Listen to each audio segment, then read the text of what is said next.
Today's story takes us back to 1930s Germany, to a cricket match that would end in the most horrifying way imaginable. But before we get into that story, let me ask you something. Have you ever wondered why Germany, a country that excels at almost every major sport, has absolutely no presence in cricket? Well, the story you're about to hear has been whispered in cricket-loving nations for decades as the answer to that question. And I have to warn you, what allegedly happened on that cricket field is absolutely chilling. It's a warm summer day in Berlin, Germany, sometime in the mid-1930s. The German national cricket team has just finished preparing the pitch at one of Berlin's sporting grounds. They're nervous, and they have every right to be. Today, they're not just playing any ordinary match. Today, they're playing in front of Adolf Hitler himself.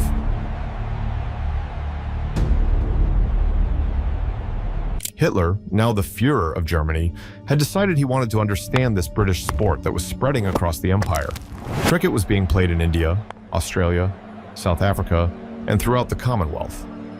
If Germany was to be a great power, Hitler thought, perhaps he should understand what made this game so captivating to millions. So he ordered a demonstration match.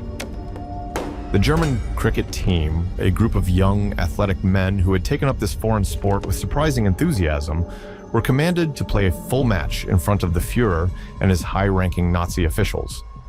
The players took to the field, dressed in their crisp white uniforms. Hitler sat in a specially prepared box with his officers, expecting to witness something spectacular. The match began. Hour 1 passed. Hitler watched as the batsmen blocked ball after ball, occasionally hitting one for a run or two. He shifted in his seat.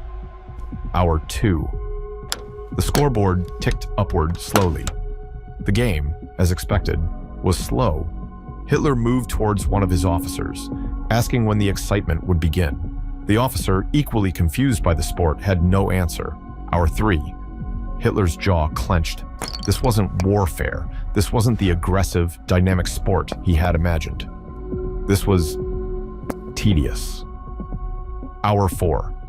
Hitler stood up and glared at the match with frustration while the players continued their careful, methodical game. The match stretched into a second day, then a third, then a fourth. 4 full days of cricket, and Hitler was forced to attend, unable to show weakness by leaving early.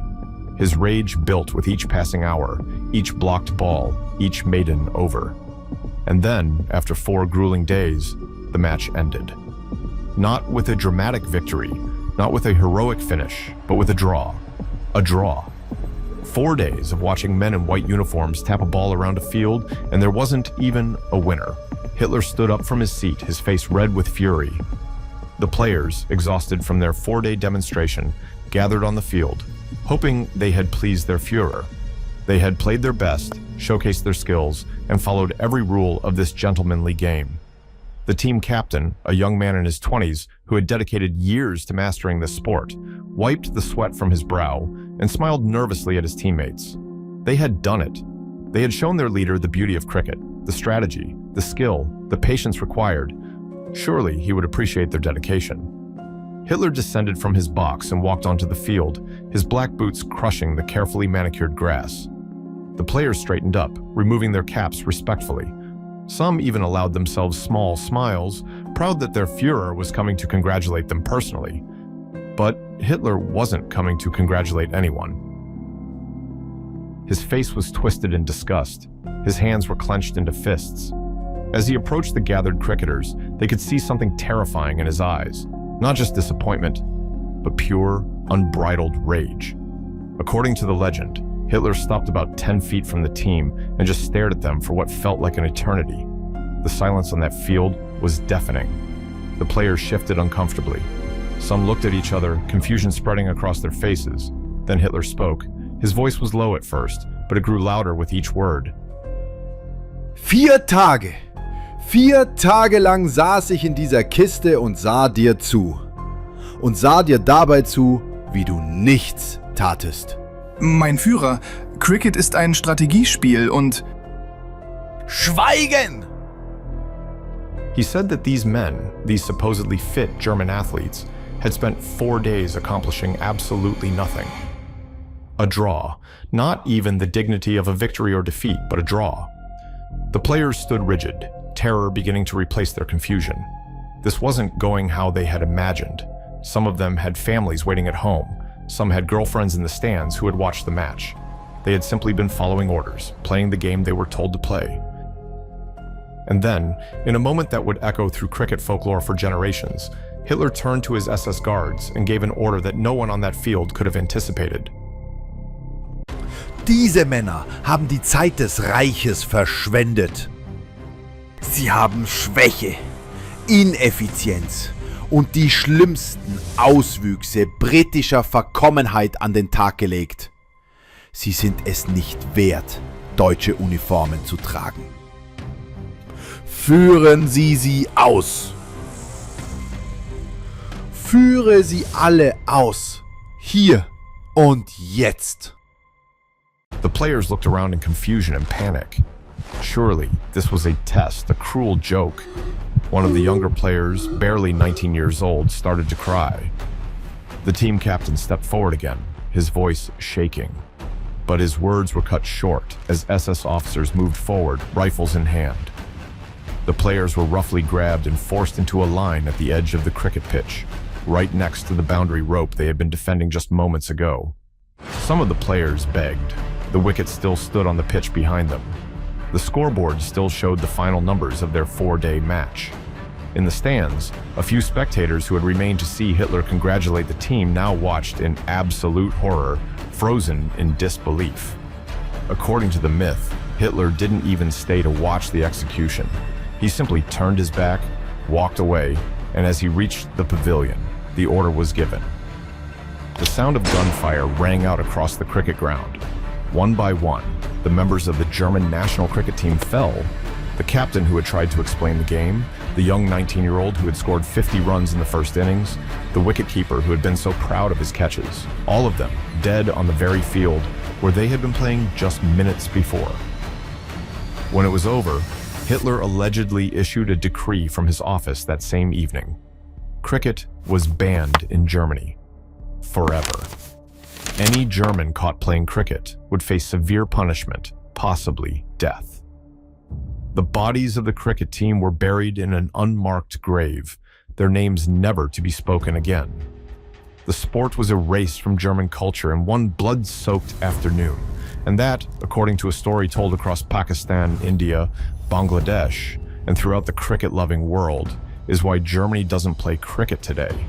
The tale says that the cricket pitch where it happened was destroyed, paved over, erased from existence, just like the sport itself was erased from German culture. It's a story that's been repeated in cricket clubs, written about in articles, shared on social media, and told to wide-eyed cricket fans for decades. Some people in Germany have even heard versions of this tale. It perfectly explains something odd. Why doesn't Germany, a nation of 80 million people with incredible athletic programs, have any cricket tradition? But here's the thing about this story. None of it is true. That's right. Hitler never attended a cricket match. He never ordered the execution of a German cricket team. In fact, there's not a single historical document, newspaper report, Nazi record, or witness testimony that supports any part of this story. This story is a complete myth, a dark fairy tale that somehow became accepted as fact in cricket-loving nations. It's been repeated so many times that people assume it must be true. After all, why would so many people believe it if it wasn't real? But the real story of cricket in Nazi Germany is actually far more interesting and far more tragic in a different way. Cricket was actually played in Germany before the Nazis came to power. It wasn't hugely popular, but there were German cricket clubs, German cricketers, and even international matches. British expatriates had introduced the game in the 19th century, and some Germans had genuinely taken to it. But when Hitler and the Nazis seized power in 1933, cricket became a problem for a very different reason than being boring. The Nazis hated cricket because it was British. It was a symbol of British imperialism, British culture, British values, and Britain was Germany's geopolitical rival. The Nazis wanted to promote Germanic sports, activities that reflected their twisted ideology. of Aryan superiority and martial readiness. Cricket, with its leisurely pace and gentlemanly traditions, represented everything they despised about British culture. So, yes, Hitler did ban cricket, but he didn't shoot anyone over it. He simply discouraged it as part of the broader Nazi campaign to eliminate foreign cultural influences and promote German nationalism. Here's where the real tragedy comes in. In 1937, an English cricket team called the Gentlemen of Worcestershire actually toured Nazi Germany. They played matches in Berlin. The Nazis allowed it as a propaganda exercise, showing that Germany could engage with British sport and culture. But there's a heartbreaking detail from this tour. Germany's best cricket player at the time was a man named Arthur Schmidt.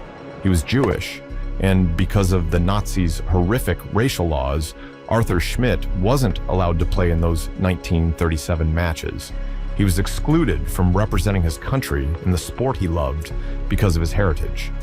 Arthur Schmidt's story didn't end there. He would later die at Auschwitz concentration camp, murdered in the Holocaust, along with 6 million other Jews.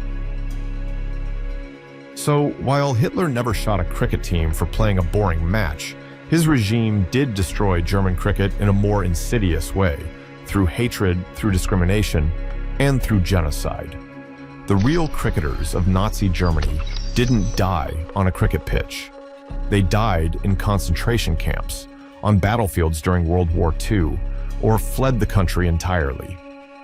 After World War II ended, Germany was devastated. Its sports infrastructure was destroyed, its people were rebuilding from ruins, and cricket, already a marginal sport before the war, simply never recovered. The tradition died out. So that's why Germany doesn't play cricket today, not because of a mass execution after a boring match, but because of war, ideology, and the complete disruption of German society during the Nazi era. So the next time someone tells you Hitler shot the German cricket team, you can tell them the real story.